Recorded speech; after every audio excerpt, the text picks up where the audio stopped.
말씀을 보겠습니다. 요한복음 21장 7절로부터 그때 예수님이 사랑하시던 제자가 베드로에게 주님이시다 하고 말하자 옷을 벗고 있던 베드로는 주님이라는 말을 듣고 겉옷을 두르고 물에 뛰어들었다. 그러나 다른 제자들은 고기가 든 그물을 끌면서 배를 저어 육지로 나갔다. 그들이 나갔던 곳은 육지에서 100m도 안 되는 곳이었다. 제자들이 육지에 올라와 보니 숯불 위에 생선이 놓여 있었고 빵도 준비되어 있었다. 예수님은 제자들에게 지금 잡아온 고기를 좀 가져오너라 하고 말씀하셨다. 시몬 베드로가 배에 올라가 그물을 육지로 끌어올려놓고 보니 그물에는 큼직큼직한 고기가 153마리나 가득 들어 있었다. 이와 같이 고기가 많아도 그물이 찢어지지 않았다. 예수님은 제자들에게 자 와서 아침을 먹어라 하고 말씀하셨다. 제자들은 그분이신 것을 알았기 때문에 누구십니까 하고 묻는 사람이 아무도 없었다.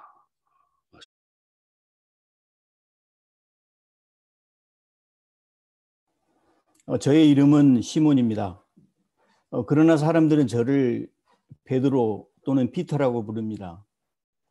갈릴리의 어부였던 나는 예수라는 사람을 만나 그의 제자가 되었고 완전히 새로운 인생을 살게 되었습니다. 그러던 어느 날 나는 귀신에 홀린 사람처럼 스승에게 당신은 왕이 될 사람이고 살아있는 신의 아들입니다라는 고백을 했고 그 고백에 감격한 나의 스승 예수는 나에게 베드로라는 이름을 지어주었습니다. 바위라는 뜻을 지닌 그 이름은 저에게 너무 자랑스러웠습니다. 마치 큰 일을 해낼 이름처럼 들렸기 때문입니다. 하지만 야속하게도 스승 예수는 단 한 번도 저를 베드로로 불러주지 않았습니다. 계속해서 옛 이름인 시몬으로, 그것도 정확하게 요한의 아들 시몬이라고 불렀습니다. 죽을 때까지 말입니다.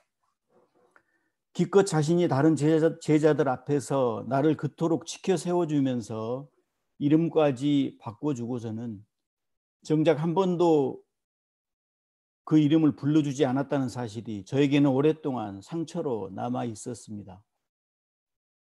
그러나 사실 저는 그 이유를 알고 있습니다. 그래서 부끄러웠습니다.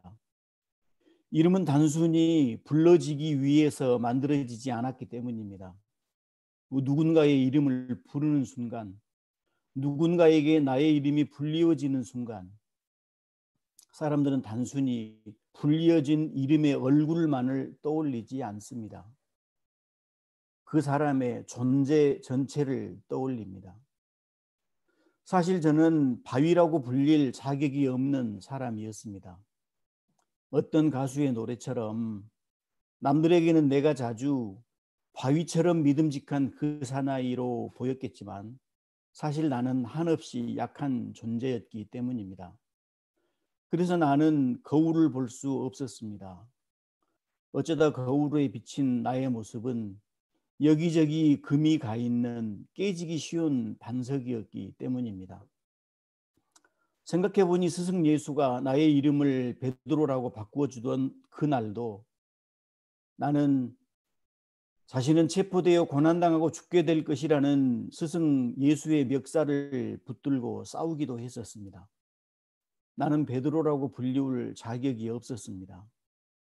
스승이 체포되던 날 밤에도 기껏 가슴에 품고 다니던 칼을 꺼내 흔들어 보이면서 다른 사람은 모두 당신을 버릴지라도 나는 죽는 한이 있어도 당신을 지키겠노라고 다른 제자들 앞에서 다짐했지만 불과 몇 시간 후에 대제사장 집에 여종의 추궁에 못 이겨 저는 스승을 3번이나 부인하고 말았습니다. 그것도 기둥에 묶여있던 스승과 눈빛이 마주 보이는 가까운 거리에서 말입니다. 그리고 그날 닭이 울자 저는 스승의 말이 생각나서 미친놈처럼 통곡하며 울었습니다. 그 뒤로 나는 죽을 때까지 치킨을 먹지 않았습니다.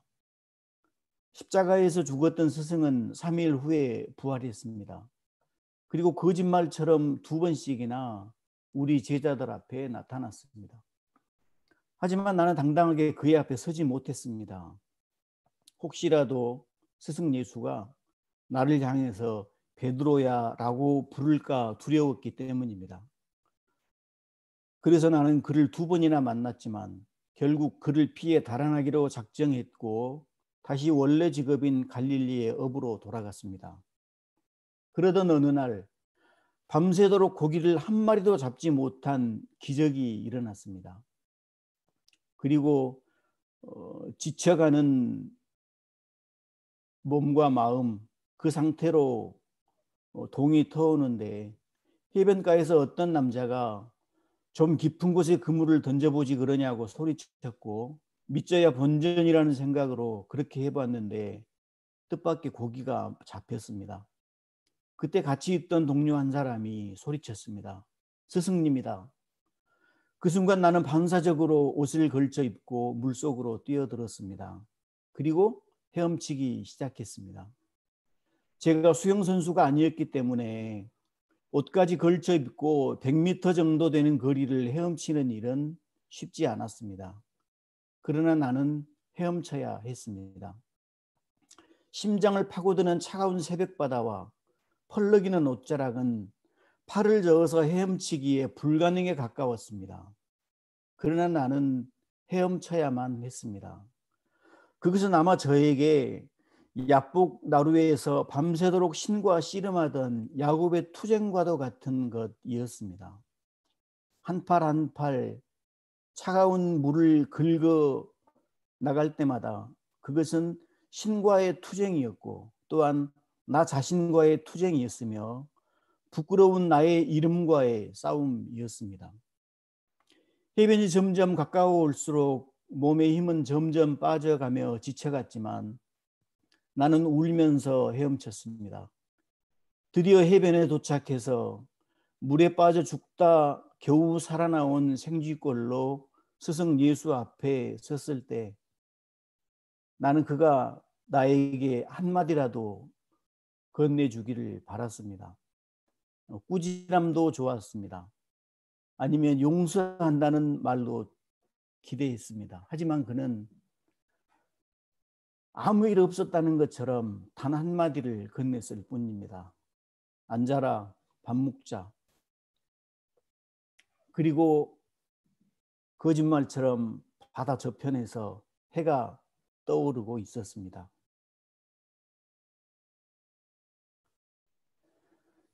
저의 이름은 시몬, 영어로는 사이먼입니다. 물론 저의 한국 이름은 웅재입니다.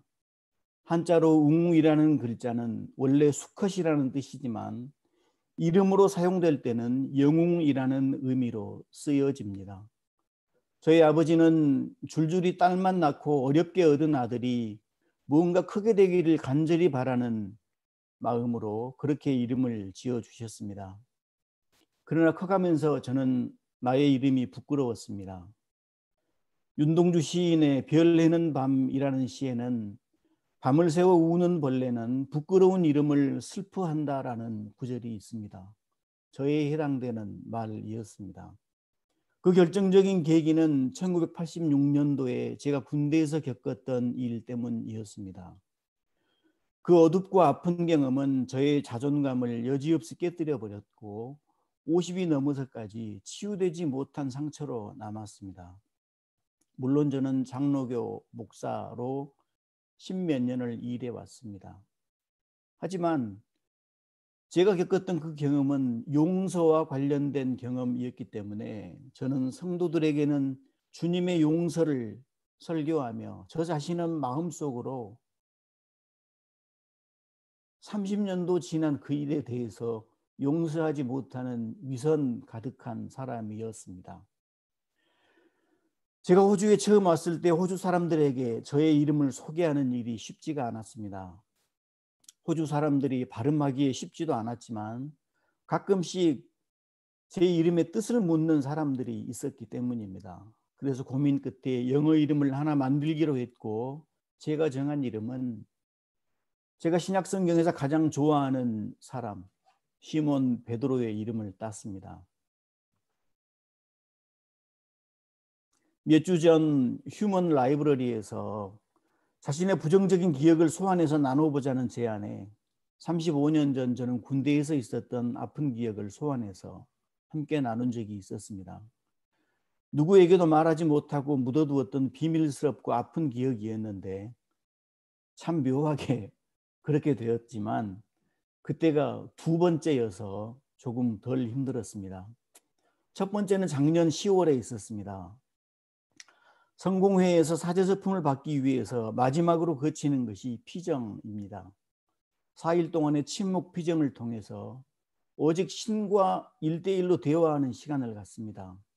어떤 이들은 그 기간 중에 정말로 신의 음성을 듣기도 합니다. 이 길은 너의 길이 아니라는 음성은 말입니다. 그리고 그 피정이 끝나고 서품을 포기하기도 합니다. 그만큼 중요한 일이었습니다. 수도원에 있는 피정센터에 가면 수도원 성무 일과에 맞추어서 진행되는 예배와 기도 시간을 제외하고는 말을 할 수 없습니다. 거기에는 지도신부 한 분이 우리와 같이 생활하게 됩니다. 그분은 오래전에 은퇴하신 늙은 주교님이었습니다. 모든 후보생들에게는 딱 한 번 그 주교님과 목회적 상담을 하는 시간을 30분 정도 갖게 됩니다. 그 시간이 유일하게 말을 할 수 있는 시간이고 일종의 고해성사와도 같은 시간입니다. 저는 장로교 목사로 목회했던 17년 동안 마음속에 단단하게 감추고 있었던 그 돌덩어리를 꺼내 놓았습니다. 지금까지는 위선적으로 용서를 말하며 살아왔지만 이제는 이번이 마지막 기회라고 생각이 되어서 주교님께 꺼내놓고 많이 울었습니다. 저는 의자에서 내려와서 주교님의 발 앞에 무릎을 꿇고 앉아서 울었습니다. 그런데 곧이어 그 늙은 주교님도 의자에서 내려와 저의 앞에 무릎을 꿇더니 저를 안고 함께 울어주었습니다. 한참을 울고 진정이 된 다음에 그분은 저를 위해 짧게 축복해 주셨습니다. 그리고 저는 제 숙소에 돌아와서 세수를 하고 혼자 만과를 드리고 있었습니다. 그때 누군가 방문을 두들기는 소리가 났습니다. 문을 열어보니 그 주교님이 저를 손짓으로 나오라고 부르고 있었습니다. 그분은 저를 데리고 수도원의 기도 정원으로 가셨고 바다가 내려다 보이는 벤치에 앉았는데 그분은 외투 주머니에서 와인 한 병과 종이컵 2개를 꺼내시는 것이었습니다. 잠을 자려고 숙소에 가서 누웠는데 도저히 잠을 이룰 수 없었고 너도 마찬가지일 거라고 하는 생각이 들어서 수도원 예배당에 성체를 보관하는 감실에서 몰래 와인 한 병을 훔쳐왔노라고 말씀하셨습니다. 그리고 신기하게도 와인 한 병을 둘이 다 마시는 동안 우리는 한마디도 나누지 않았습니다. 그저 멀리 밤바다만 보고 있었습니다. 와인을 다 비우고 그분이 내 어깨를 한번 쓰다듬어 주는 것이 그만 들어가서 자자는 말이었습니다. 피정이 끝나고 서품 미사에서 저는 그분을 다시 뵈었습니다. 80이 넘으셨고 체구가 정말 왜소한 분이 뒤뚱거리는 불편한 걸음걸이로 주교들이 입는 카파를 두르시고 주교관을 쓰고 걷는 모습이 측은해 보일 정도로 안타까웠습니다. 서품 서약과 각종 기도가 끝나고 평화의 인사를 나눌 때 그 주교님은 저를 몇 초간 안아주셨습니다. 평화의 인사를 나누면서 일반적으로 우리는 그렇게 인사합니다. Peace be with you. 그런데 그분은 제 귀에 대고 이렇게 말씀하셨습니다. Simon, my good friend,